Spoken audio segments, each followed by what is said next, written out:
اللہ کے ولی اپنے وجود کے دائروں سے باہر نکلنے کے لیے سما کرتے ہیں۔ سما انہیں دوسرے عالموں اور بالکل مختلف عالموں سے بھی باہر لے جاتا ہے اور انہیں اللہ سے ملا دیتا ہے۔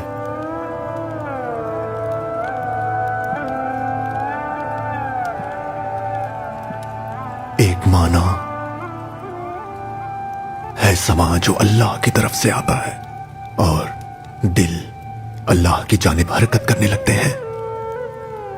اگر آپ حق کے ساتھ سما کو سنیں تو حقیقت کے مرتبے پر پہنچ جائیں گے، مگر نفس کے ساتھ سنیں گے تو بدعت کے درجے پر اتر جائیں گے، اور جو ہاتھ اس الہی جوش و جذبے سے کام نہیں کرتے وہ جہنم میں جھلسیں گے، یقیناً جلیں گے۔ لیکن سما میں اللہ کے لیے کھولے گئے ہاتھ البتہ جنت میں جائیں گے۔